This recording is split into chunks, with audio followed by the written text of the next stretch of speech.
पकड़ ले रहा हूँ। उस सत्र का मैं समापन करने जा रहा हूँ। साथियों, समापन भैया कैसे बामसेब का जो 40वां राष्ट्रीय अधिवेशन है, राज्य अधिवेशन है, इतना बड़ा अधिवेशन राष्ट्रीय अधिवेशन भी नहीं हुआ करता था।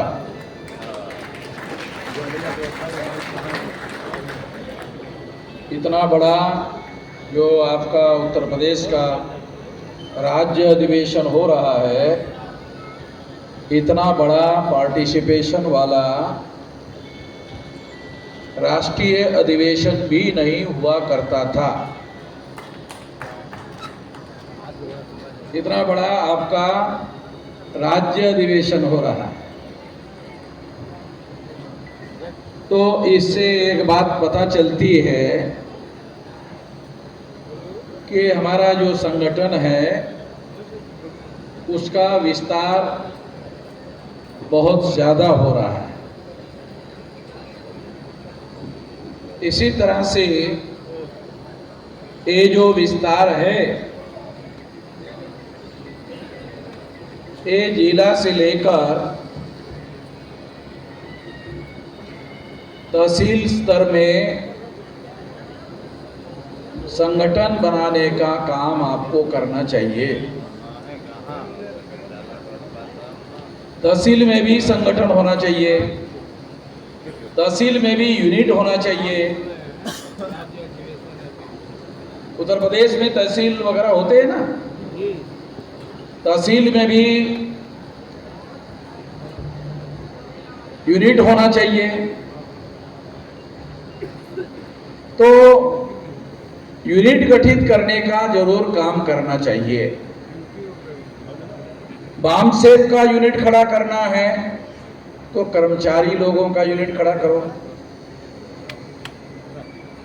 अगर भारत मुक्ति मोर्चा का यूनिट खड़ा करना है तो SC ST OBC माइनॉरिटी के जो कर्मचारी नहीं है मगर वो SC ST OBC माइनॉरिटी के लोगों के समाज के लोग हैं,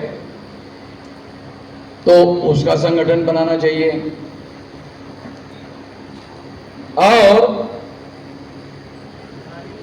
इस तरह से ये संगठन तहसील के साथ साथ ब्लॉक में होना चाहिए,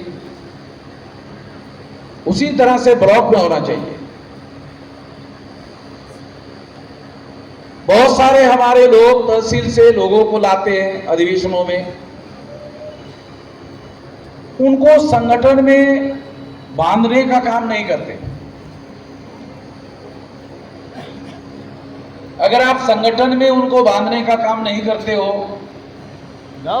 तो संगठित शक्ति का निर्माण नहीं होगा। क्राउड एक अलग बात है, क्राउड की जरूरत होती है,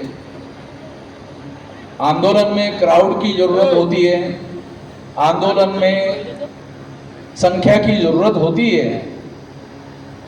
जन आंदोलन में क्राउड की और संख्या की जरूरत होती है, मगर ये संख्या मोबिलाइज करने का काम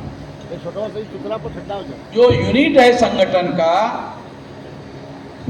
वो लोग करते हैं। तो संगठन बहुत महत्वपूर्ण है, संगठन से मोबिलाइजेशन होता है। तो किसी भी स्थिति में संगठन को केवल जिला लेवल की कमेटी नहीं होनी चाहिए, तहसील की भी कमेटी होनी चाहिए, तहसील के नीचे ब्लॉक की होनी चाहिए, ब्लॉक के नीचे ग्राम पंचायत की होनी चाहिए। ग्राम पंचायत है आपके उत्तर प्रदेश में, ग्राम पंचायत, ग्राम पंचायत की कमेटी होनी चाहिए। ग्राम पंचायत के नीचे ग्राम की कमेटी होनी चाहिए। कहीं कहीं छोटे गांव होते हैं तो ग्रुप ग्राम पंचायत होती है, 2 3 4 5 6 गांवों का मिलाकर ग्राम पंचायत होती है, तो उसके नीचे गांव की कमेटी होनी चाहिए। गांव के नीचे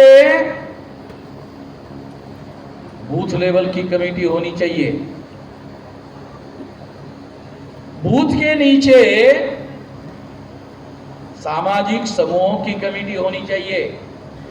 schedule caste, most backward schedule caste, extreme backward schedule caste, schedule tribe, most backward schedule tribe, nomadic tribe, MBC, OBC, minority, Muslim, Sikh, ईसाई, बुद्धिस्ट, जैन, लिंगायत, हर एक की कमेटी अलग होनी चाहिए। भौगोलिक नेटवर्किंग होना चाहिए, सोशल नेटवर्किंग होना चाहिए। जब आप बूथ लेवल तक ऐसा करोगे और बूथ से नीचे सोशल नेटवर्किंग का कार्यक्रम करोगे तो ऐसी कमेटियां देश भर में 2 करोड़ होगी। ऐसी कमेटियां 2 करोड़ होगी। अगर एक कमेटी में आप 11 लोगों को रखते हैं तो 22 करोड़ लोग तो केवल आपके संगठन के हो जाएंगे। अगर 22 करोड़ लोगों के परिवार के 2 लोगों को जोड़ दो तो 22 इंटू 2 44 करोड़ हो जाएंगे। अभी किसी ने कहा 17 करोड़ बीजेपी को पड़े तो आप लोगों के 44 करोड़ हो जाएंगे।